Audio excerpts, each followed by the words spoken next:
Vamos chamar aqui, então, a palestra da doutora Sabrina Marchioro de Mattia Colli, é isso?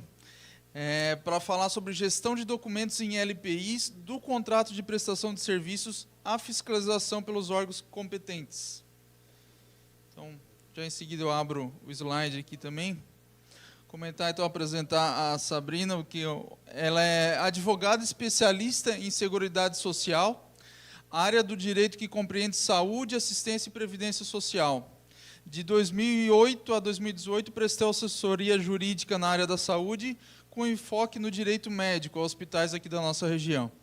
A partir de 2019, passou a se dedicar à assessoria e gerenciamento jurídico de instituições de longa permanência de idosos e residências inclusivas, particulares, filantrópicas ou não, ao direito previdenciário direcionado aos profissionais da saúde e ações que versem sobre a capacidade de direitos e exercícios civis.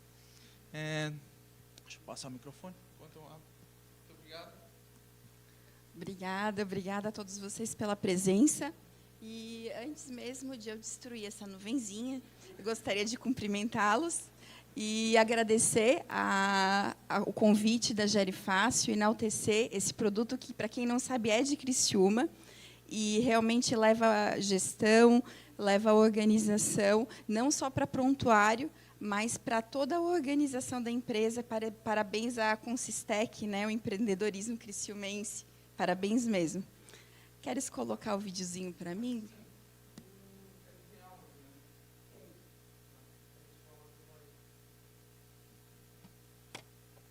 Gostaria que vocês assistissem esse videozinho, primeiramente.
Eu ouvi palavras ditas com carinho, de que na vida ninguém é feliz sozinho.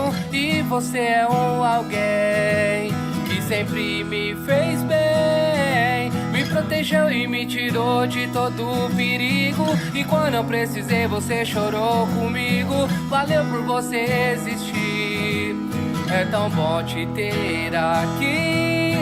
Eu rezo e peço pra Deus cuidar a sua vida abençoar. Vou correr por você até o fim.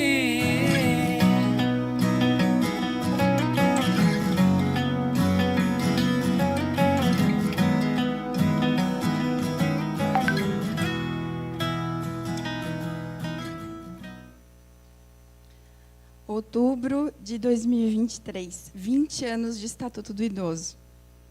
E antes mesmo de entrar no tema propriamente dito, eu gostaria de falar para vocês isso. A vida de todo idoso importa. Esse é o nosso epicentro. Esse é o epicentro do Estatuto do Idoso. E o idoso institucionalizado, trazendo aqui para a nossa realidade, ele não é menos sujeito de direitos e garantias constitucionais do que o idoso que não está institucionalizado. Então, as ILPI privadas, elas carregam nos seus ombros, hoje, a responsabilidade pela institucionalização, pela alta complexidade dos SUAS hoje. Vocês são guerreiros, grandes guerreiros. As ILPIs filantrópicas, hoje, elas basicamente sustentam o sistema SUAS.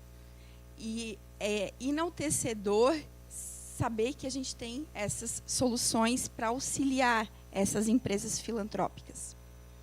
As empresas filantrópicas e as privadas com fins lucrativos também, elas necessitam de uma alta organização, porque realmente a fiscalização para a ILPI ela é muito contundente, vamos dizer assim. Então, a gente traz aqui para vocês alguns documentos. Pode passar, Gustavo, por gentileza. Queres me dar? Obrigada. Então, eu vou trazer para vocês uma relação de documentos, que são os documentos que comumente são solicitados pela fiscalização e que são os documentos que são o epicentro das instituições de longa permanência de idosos e também trazendo para as residências inclusivas. Quando a gente junta bastante gente de LPI, é comum a gente observar que as pessoas ainda não conhecem as RI. As residências inclusivas, elas também fazem parte da alta complexidade SUAS, elas também são uma moradia coletiva, só que ao invés de hospedar pessoas com mais de 60 anos, elas hospedam pessoas entre 18 e 59 anos com grau de dependência. Então, ali naquele movimento antimanicomial que teve no final dos anos 90, onde se fechou uma série de hospitais psiquiátricos e que houve a institucionalização de muitos menores de 60 anos em lares geriátricos, hoje existe cada vez mais essa solução, que é essa institucionalização, que é esse acolhimento, que é essa moradia coletiva também da residência inclusiva. Então, é importante de trazer esse conhecimento para todos.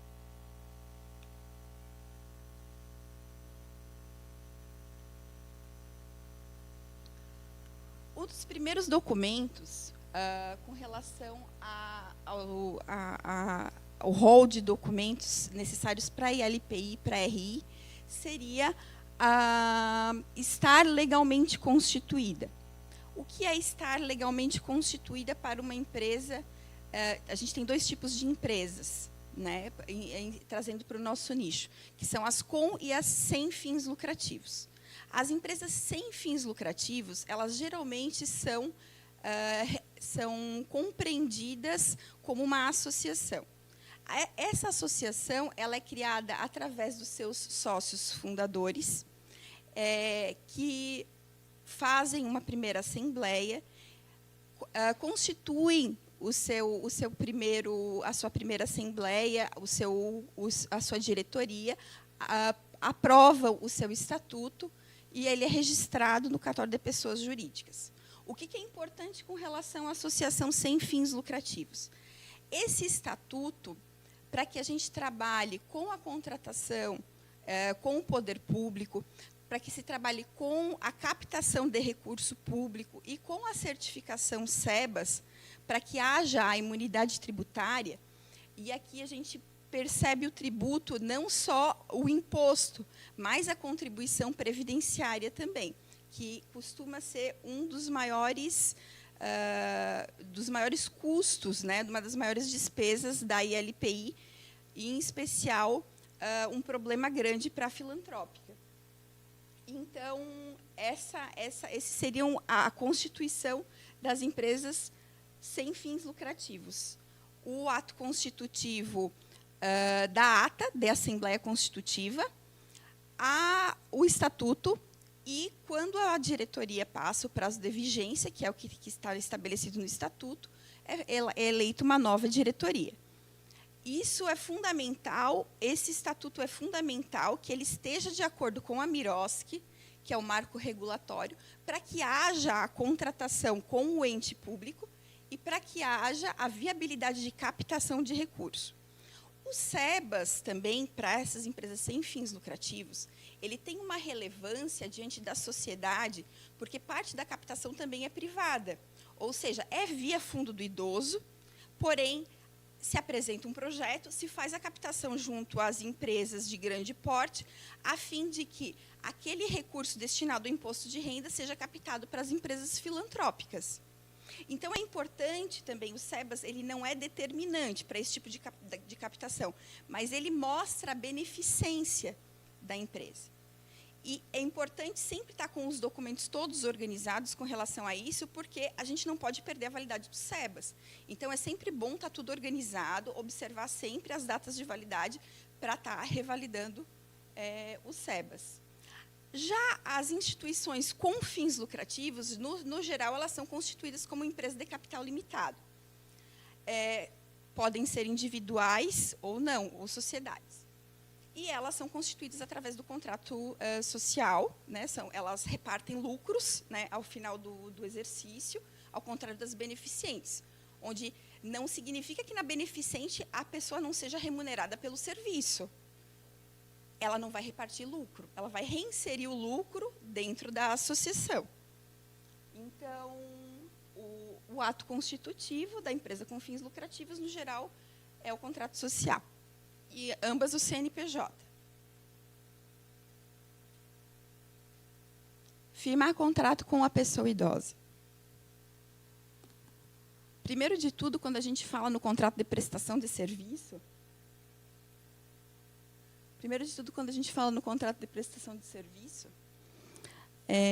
a gente tem que perceber quem é o contratante na ILPI. Na ILPI, o contratante sempre será o idoso, na RI, o deficiente. Existe a possibilidade desse idoso ou desse deficiente não ter capacidade civil. Quem vai aferir isso? O juiz. Através de um processo, o juiz competente, através de um processo de interdição. Essa pessoa que é nomeada curador passa a ser o representante legal. Quando a gente realmente advoga isso dentro da nossa instituição, e isso é o que deve ser feito porque é o que é legal, a gente traz cada vez mais autonomia e o protagonismo para esse idoso e para esse deficiente. Então, quando a gente vai lá no campo do contratante, do contrato de prestação de serviço, a gente sempre vai ter o nome do nosso acolhido. E, na hipótese dele não ter capacidade civil, ele vai ser representado por alguém. Na hipótese num outro momento, uma outra hipótese, caso esse idoso ele tenha uma capacidade civil, ele pode ainda outorgar o poder para alguém. Então, esse idoso, esse deficiente, ele pode ainda ser representado por outorga de procuração por alguém.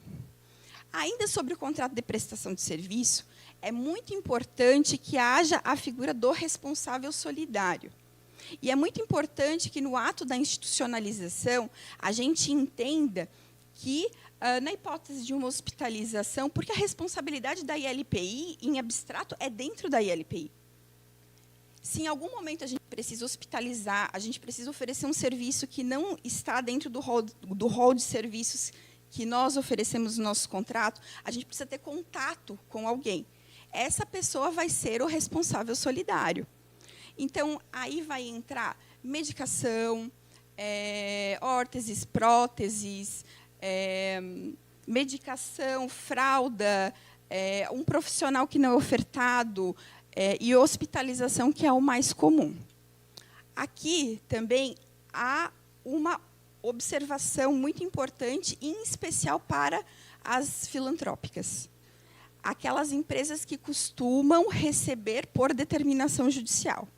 Observe sempre, quando vai receber quando vai acolher um idoso ou um deficiente por determinação judicial, porque, às vezes, essa determinação judicial, ela determina que o presidente ou o coordenador da instituição seja curador daquela pessoa, porque aquela pessoa realmente não tem mais laços nenhum. Isso implica, primeiro, numa responsabilidade pessoal de quem assume a curatela, e, segundo, num aumento de gastos vertiginoso, porque a responsabilidade fora da instituição vai ser daquele que é nomeado como curador. Joia? Então, um outro ponto, ainda com relação ao contrato de prestação de serviço, que a gente vê bastante, que é muito recorrente, é a questão da forma de reajuste da mensalidade. O reajuste da mensalidade, ele geralmente, existe o reajuste inflacionário. O reajuste inflacionário ele é feito por um indexador inflacionário.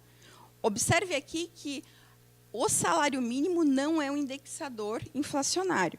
A gente vê muito, especialmente aquelas ELPIs que são um pouco mais antigas, utilizando reajustar o contrato através do salário mínimo. Isso não é possível. Inclusive, é uma vedação constitucional. Salário mínimo não é indexador. Então, quando o contrato fizer aniversário, você vai usar um índice inflacionário para reajustá-lo. Uma outra forma de reajuste contratual é através da alteração do grau de dependência. Quando a gente recebe o idoso, formaliza esse contrato, o que é muito importante?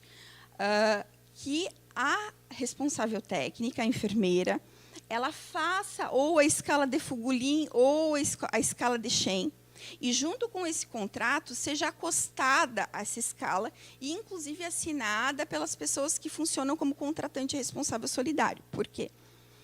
Porque, lá na frente, havendo alteração de grau de dependência, e observe, a RDC 502, ela determina que, para 20 pacientes de grau 1, precisa de um cuidador. Para cada 10 pacientes de grau 2, precisa de um cuidador. E para cada 6 pacientes de grau 3, precisa de um cuidador. Então, observem a implicação financeira na alteração do grau de dependência. Então, sempre que for fazer a contratualização, estabeleça, eu indico que seja utilizado um percentual entre graus, para ter uma regra fixa. Mas estabeleça sempre no seu contrato essa forma de reajuste do grau de dependência. Ainda sobre o contrato de prestação de serviço, o que é importante e é muito cobrado, em especial pela Vigilância Sanitária e Ministério Público, em fiscalização, que todas as obrigações que estejam no Estatuto do Idoso e na RDC 502, que são as obrigações mínimas determinadas pela ILPI, eles estejam estabelecidos no contrato. Em relação à ILPI, com relação às responsabilidades do contratante, também o que é muito importante estabelecer? A responsabilidade da ILPI meramente interna. Porque, senão, acontece essa situação de que o idoso é hospitalizado e, às vezes, a família fica falando, mas eu não sabia que vocês não cuidavam do idoso no hospital. Isso é recorrente. Então, é muito importante estar muito estabelecidas essas responsabilidades no ato da contratação. Outra obrigação que é recorrente também, a gente vê acontecer bastante e que tem que ficar muito estabelecida no contrato de prestação de serviço às vezes, o idoso é hospitalizado e ele fica durante um certo tempo hospitalizado. Se o contrato está vigente, nós não podemos disponibilizar aquele leito para uma outra pessoa. Então, esse idoso ele segue, ou esse deficiente ele segue gerando custo para a instituição. Então, é muito importante que também se estabeleça no contrato que, na hipótese de uma hospitalização, né, caso essa família, caso as pessoas vinculadas a esse contrato queiram rescindir o contrato, tem que ser informado. Senão, naquele período, a gente está disponibilizando aquele leito para aquela pessoa. Sobre o contrato de prestação de serviço, eu acredito que esses sejam os mais incidentes, as cláusulas mais incidentes, as dúvidas mais comuns. O regimento interno ele vai versar sobre toda a organização da instituição. O que é importante? Quando a gente vai falar desses documentos, que eles são lavrados pela equipe multidisciplinar, é importante que realmente a gente junte a equipe multidisciplinar e realize a elaboração desse documento, a fim de que ele realmente seja implementado. Porque, senão, a gente acaba fazendo uma série de documentos simplesmente para cumprir fiscalização. São documentos mortos. eles não têm efetividade. E a importância desses documentos é que haja efetividade. O regimento interno ele vai dizer quais são as regras daquela casa. E, inclusive, se pegar o Estatuto do Idoso, vai dizer que o regimento interno é um documento que tem que ser fornecido ao idoso no ato da institucionalização. Então, é muito importante que as rotinas da casa, de uma forma geral, bem lato sensu, estejam estabelecidos no regimento interno. O alvará de funcionamento é aquele emitido pela prefeitura. E ele está mais vinculado ao setor ali de desenvolvimento, de habite. Esse tipo de fiscalização acaba sendo mais voltada para a acessibilidade. O alvará da vigilância sanitária, aqui, costuma ser o grande problema da maioria das instituições. A fiscalização da vigilância sanitária ela costuma ser a mais sofisticada, né? Aqui em Santa Catarina, a fiscalização ela é feita através de um relatório chamado CIERBIP. Tem aproximadamente 90 itens esse relatório. Ele vai versar sobre toda a parte de infraestrutura, recursos humanos e documentação. Basicamente, essa relação de documentação é o que está na RDC 502. Então, o que é importante? Os documentos que estejam sempre numa pasta organizados, coloca o nome do documento, coloca a data de vencimento, e quando a fiscalização chega, apresenta a pasta para que eles passem. Porque, realmente, a gestão documental e a fiscalização ela observa muito isso, ela é um resultado da prestação final. Então, se eles observam que existe um regimento interno, que aquele regimento interno realmente é o que está sendo praticado, eles já começam a enxergar tudo com bons olhos.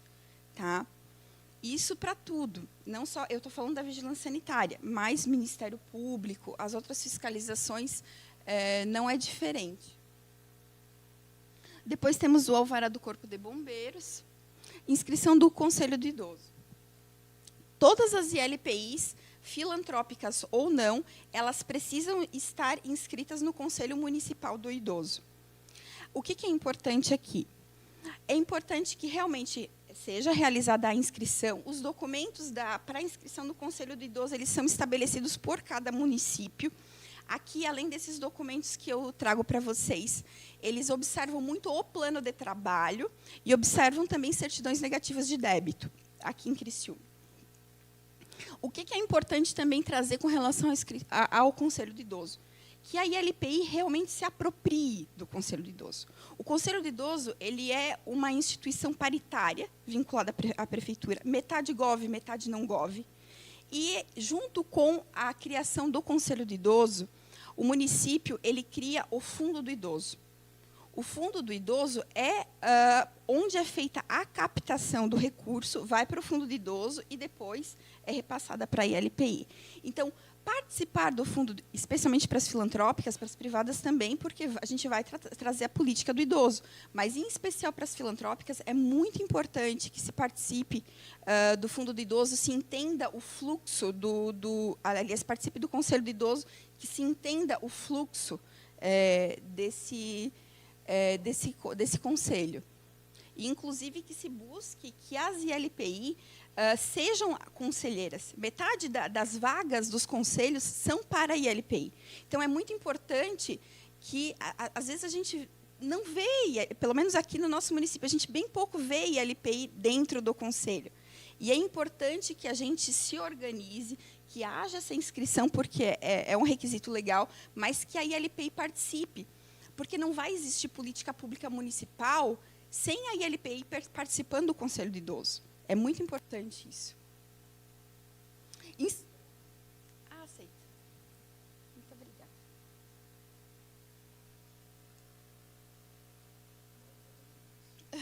Obrigada. Conselho de Assistência Social. As ILPI filantrópica, elas podem participar, se inscrever no Conselho de Assistência Social, participar também desse conselho e participar das políticas públicas da assistência social. As residências inclusivas, elas não se inscrevem no Conselho do Idoso e se inscrevem no Conselho de Assistência Social. Realizada a inscrição do Conselho Social, também é interessante que seja feita a inscrição junto, geralmente, à Secretaria de Assistência Social do município, para que se receba a titulação de organização da sociedade civil, que viabiliza que as filantrópicas realizem a contratação com o poder público.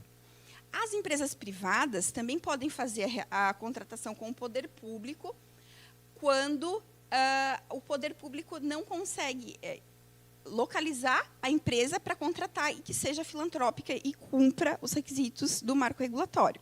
Então, se o epicentro do cliente, o cliente que você pretende captar, seja o poder público, é importante a constituição como sendo uma organização sem fins lucrativos, nesse caso, geralmente, através de associação. É importante falar sobre isso, por quê? Porque, às vezes, a gente vê a ILPI que está operando, às vezes, há 30, 40 anos, e que ela pretende trabalhar com captação de recurso e que ela está ali cadastrada como sendo, né, com uma constituição, como sendo uma empresa de capital limitado. É inviável, ela não é viável, esse tipo de formatação para esse objetivo social, certo? Plano de trabalho. Se a gente pega a determinação na RDC e no Estatuto do Idoso, ele diz que a inscrição no Conselho é a inscrição do plano de trabalho no Conselho do Idoso. O plano de trabalho ele vai dizer todas as estratégias coletivas daquela ILPI, quais são os trabalhos que ela quer prestar. Ele vai estabelecer cronogramas mensais e anuais de todos os serviços que são prestados. Esse documento ele é um documento multidisciplinar e é importante que ele seja feito também juntamente com o idoso, porque a gente precisa entender qual é a cultura daquele idoso, quais são as necessidades daquele idoso, do que aqueles idosos gostam. Né? Então, tem ILPI que eles gostam mais de jogar, tem ILPI que eles gostam mais de dançar, tem ILPI que eles gostam mais de ir para a rua, tem ILPI, sabe? Cada ILPI, cada grupo de idosos tem o seu jeitinho. O plano integral de saúde do idoso, ele estabelece o fluxo de saúde do idoso. O fluxo de saúde do idoso dentro da ILPI, quais são os serviços atinentes. A gente se fala em saúde, especificamente, nesse documento, nesse título, mas a gente coloca todas as atividades da equipe multidisciplinar. O que é interessante aqui? Via de regra não, é o que está estabelecido na lei, que esse documento ele tem que ser feito em parceria com o poder público. Tá? Então, o que é importante? Fazer esse documento, dizer qual o fluxo e protocolar na Secretaria de Saúde. Tá? O que é importante aqui? Quando a gente quer captar recursos de saúde, insumos de saúde, é importante realmente ter esse protocolo em mãos e, reiteradamente, fazer os protocolos e conversar com o agente público e tentar entender qual é o fluxo, sabe? A legislação, ela entende a ILPI como sendo de caráter de assistência social. Na ponta, a ILPI ela tem um aspecto sanitário hídrico. A maioria das pessoas que é ativista, que enxerga a ILPI, assim defende. Então, é muito importante também esse documento para quem quer fazer captação de material e captação de recurso público em relação à saúde também. Então, a Frente Nacional de Apoio e Incentivo à ILPI, ela tem trabalhado muito essa tese sobre a captação de recurso público, em especial com o aumento do piso da enfermagem. Então, tem muita ILPI. A gente sabe que a maioria das ILPI, elas não vivem, elas sobrevivem. Né? Essa é a verdade. Então, especialmente as filantrópicas, elas realmente, a alteração do piso, ela é muito relevante para o funcionamento. O artigo 50, inciso 5 do Estatuto do Idoso, ele vai falar sobre a individualização do atendimento.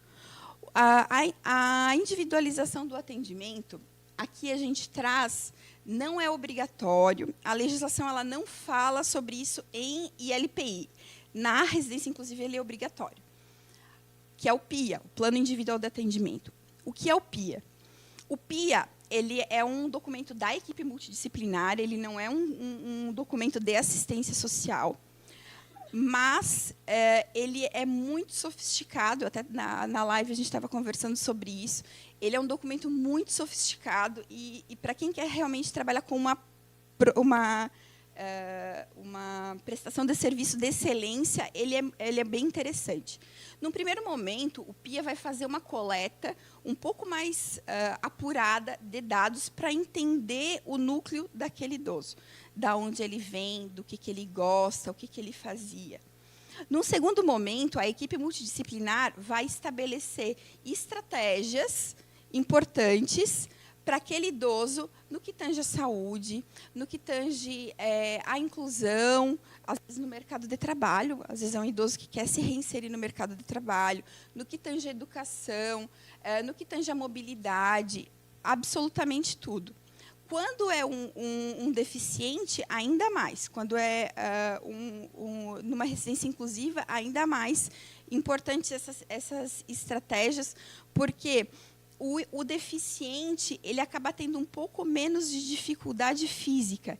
Então, assim, a aplicação do PIA pro deficiente é uma coisa que a gente vê assim, igual o Gustavo estava falando da história que ele viu ali da evolução. Na residência inclusiva, isso assim é uma constante. É uma constante, sabe? A gente não só da inclusão, mas da evolução do paciente fisicamente, assim, é uma constante.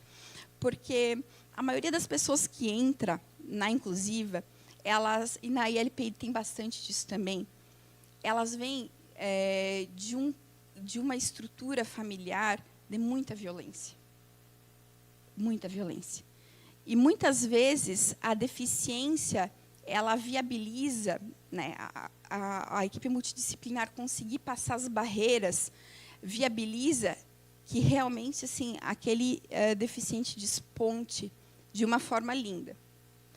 Então, realmente, quando eu coloquei o PIA aqui, que não é obrigatório para a ILPI, eu realmente coloquei aqui porque realmente assim, a gente vê tanta diferença na ILPI, na RI, que eu acredito muito fortemente, eu sou uma ativista do PIA, eu acredito muito fortemente que ele pode ajudar muito no que tange a autonomia e a individualização do idoso.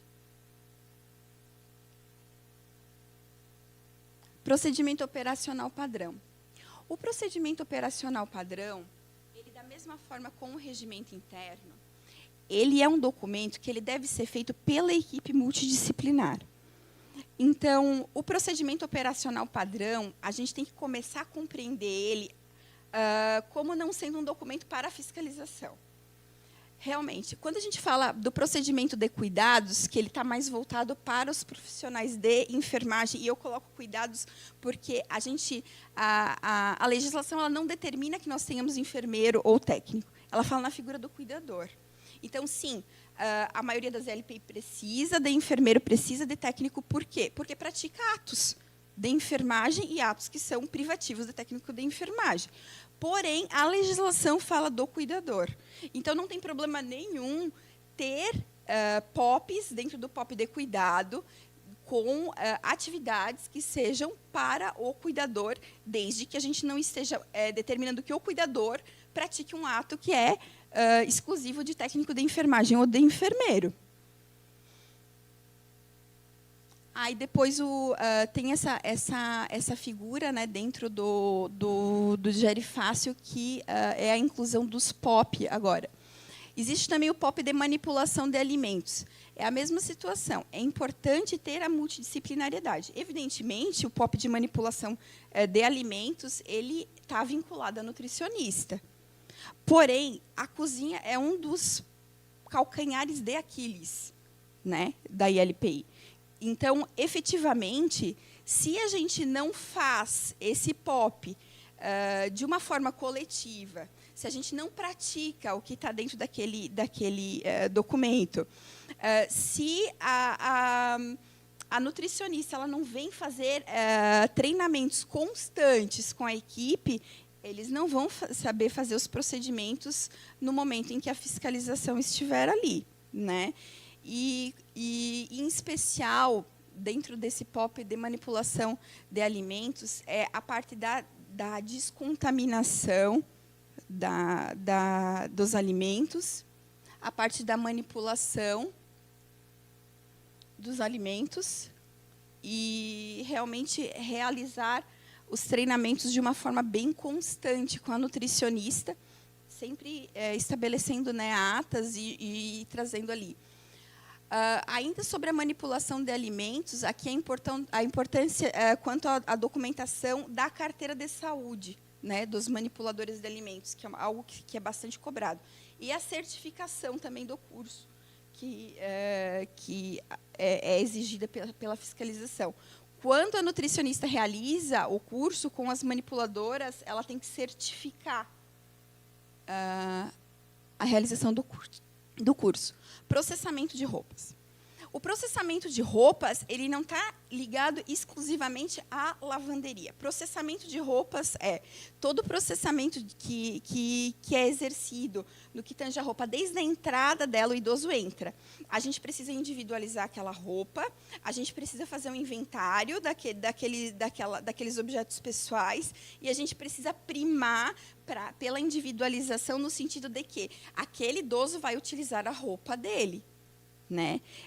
Talvez uma pessoa que escute isso fora da realidade não entenda o quanto isso é complexo. Né?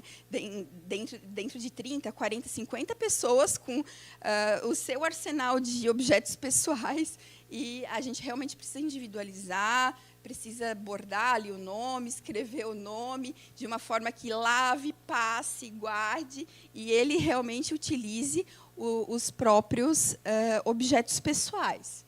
O processamento de roupa, ele vai versar, então, desde a entrada da roupa dentro da ILPI até aquela roupa que precisa ou ser descartada ou ela precisa ser recuperada de alguma forma, costurada.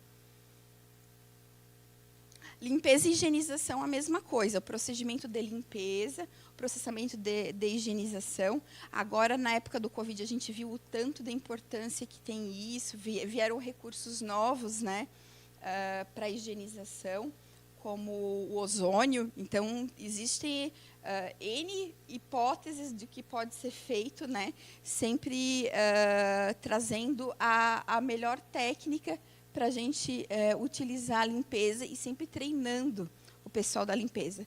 A gente tem que afastar aquela situação de que cada pessoa que entra tem o seu jeitinho. Não tem o seu jeitinho, tem que fazer o que está no procedimento.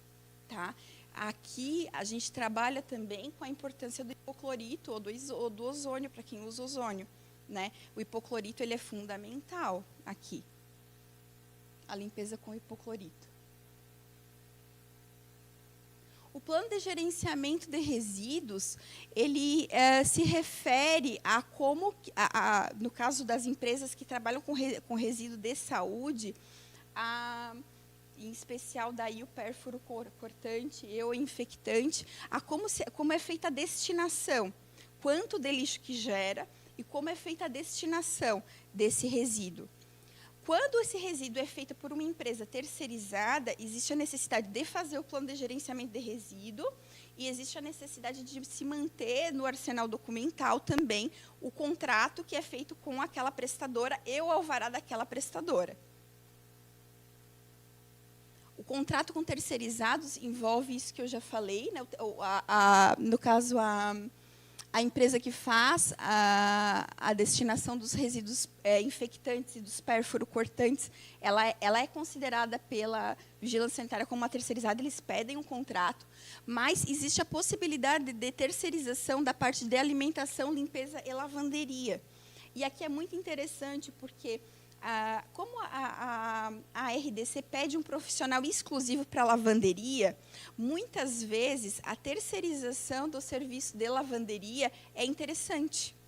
Ela é interessante no sentido de custo, né? Porque, especialmente se a gente for pensar em máquina com barreira, em um profissional no caso, teria que ter um profissional todos os dias da semana destinado exclusivamente para a lavanderia. Então, muitas vezes é interessante a terceirização do serviço de lavanderia. A certificação do curso de boas práticas e manipulação de alimentos é o que eu falei, que é aquele curso que a nutricionista dá para as manipuladoras de alimentos, né? E é muito interessante que a gente converse sempre com essa equipe multidisciplinar, que comece com esse curso em relação aos POP de manipulação de alimentos. Depois a gente vai treinando conforme vai surgindo a necessidade, as dificuldades da equipe, vai se fazendo treinamentos. Certificação de limpeza de caixa d'água, ele tem que ser por empresa que presta esse serviço específico, tem que ter o contrato também com aquela empresa tem que ter alvará, e ele tem que ser feito a cada 6 meses.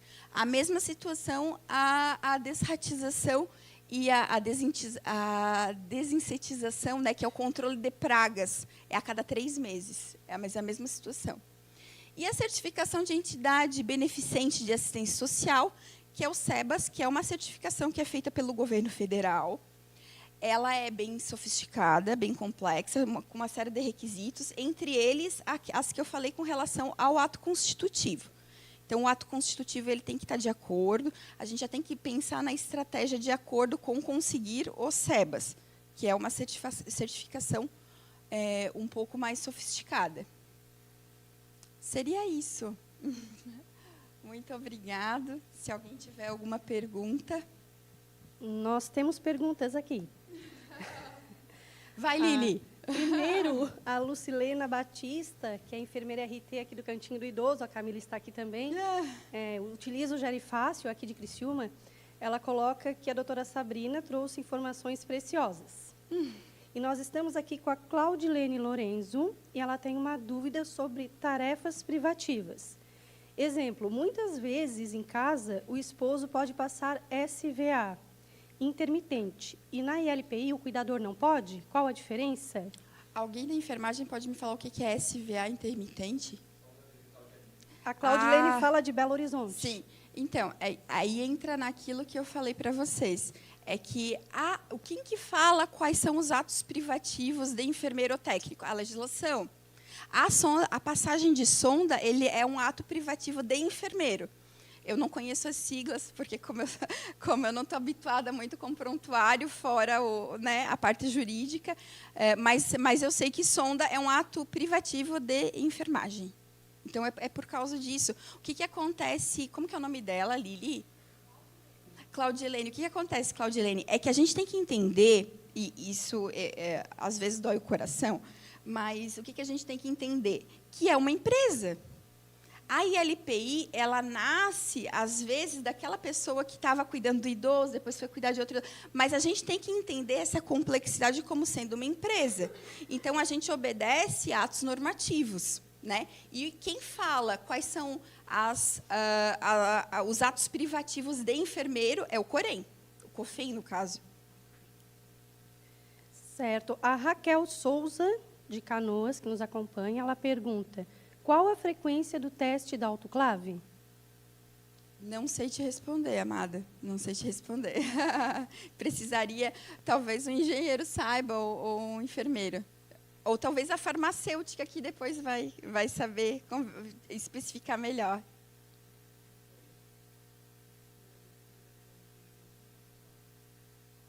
Para fazer desinfecção, eu nunca vi autoclave em nenhuma ILPI das que eu trabalho. Também assim, esses atos que são mais de saúde, Lili, também assim, é interessante. Então, às vezes a gente está usando o posto de saúde. Então tem alguns atos, até recentemente auxiliando num POP de enfermagem. O que acontece? Às vezes tem atos que exigem um arcabouço de equipamentos e de materiais que, às vezes, é mais interessante a gente se utilizar do posto de saúde ou do serviço de saúde para a gente não precisar também assim montar um hospital dentro da ILPI. Então, sempre a mesma coisa que eu estava conversando com vocês sobre o serviço de lavanderia. Às vezes, é interessante a gente pensar no que é o custo-benefício para a ILPI. Então, às vezes, assim, eu estou entendendo que a autoclave seria para fazer uma desinfecção ali de alguns materiais, para fazer ali um curativo, um debridamento, alguma coisa nesse sentido. Às vezes é mais interessante fazer isso ou com um bisturi, né, esterilizado, ou então realmente se utilizar do posto de saúde.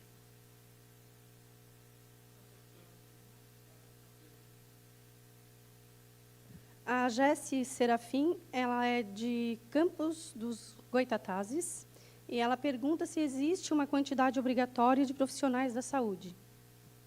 Eu acho que ele está se referindo, acho que ela está se referindo a cuidador, talvez. Eu vou responder a pergunta como cuidador, tá? Então, assim, quem que estabelece qual é a quantidade, né, o dimensionamento com relação à ILPI? Vou falar para vocês o que está na legislação, depois eu vou falar para vocês o que comumente estava acontecendo. Com relação ao RH de cuidados na ILPI, Gustavo, chega um pouquinho para o lado para eu ver a Lili. Eu estou respondendo para ela. Com relação ao RH de cuidados da ILPI, o que acontece? A legislação é o que está na RDC 502. Então, vai ser o quê? Vai ser um cuidador a cada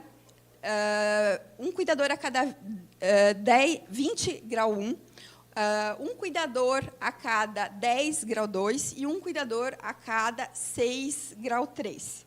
Tá? Então, como que a gente faz um cálculo disso?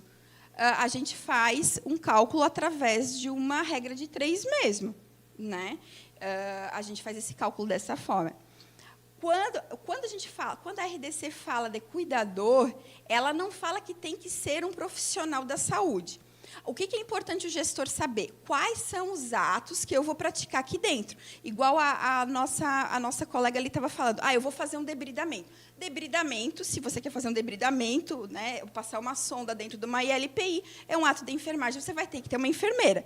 Se você quiser fazer isso com uma frequência comum, você vai ter que ter uma enfermeira 24 horas. Joia? Existe alguma legislação dizendo que eu preciso ter enfermeira na ILPI? Não, não precisa. Existe alguma legislação dizendo que a ART tem que ser uma enfermeira? Não, não tem.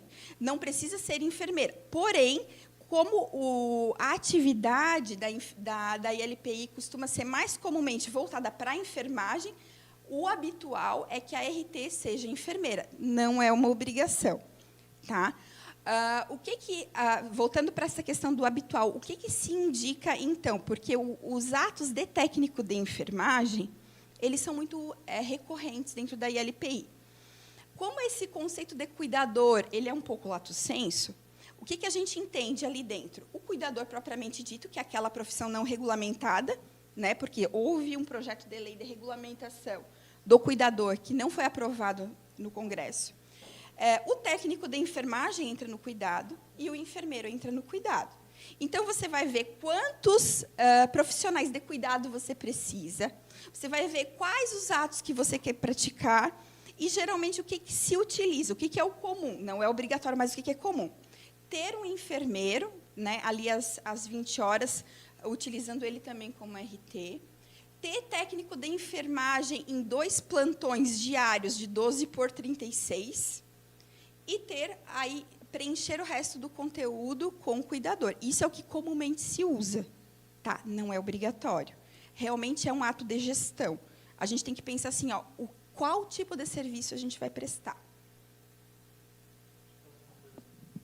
Na verdade, não era pergunta. Eu queria fazer um comentário. Eu sou a Carla, do Vodica Lar Geriátrico de Cocal.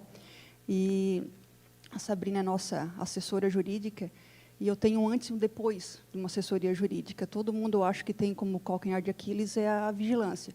Quando a vigilância bate na casa, é procurando pelo em ovo e todo mundo sai naquela correria.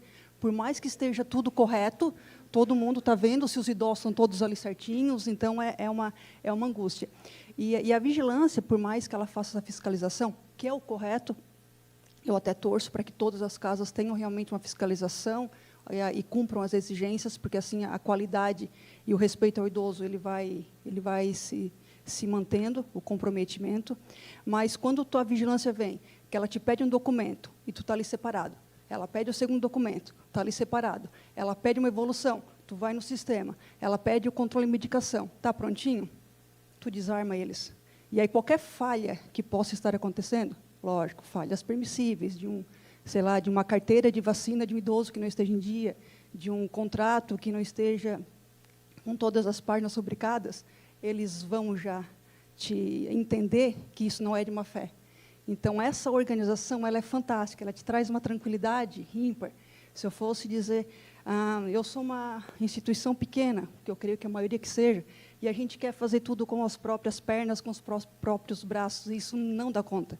Para preencher ali o CIERBP, como a Sabrina comentou mensalmente, e a fiscalização a cada 6 meses, é cansativo. Isso é oneroso, isso chega, e a nossa função realmente é cuidar dos idosos. Eu não sou da área da saúde, eu sou da área da engenharia, então eu entendo muito de fluxo, eu entendo de POP, eu entendo de logística, eu entendo de tudo isso. Entendo até de organização, eu só não entendo de cuidados. Então, por isso, eu preciso seguir rigorosamente tudo o que a legislação pede.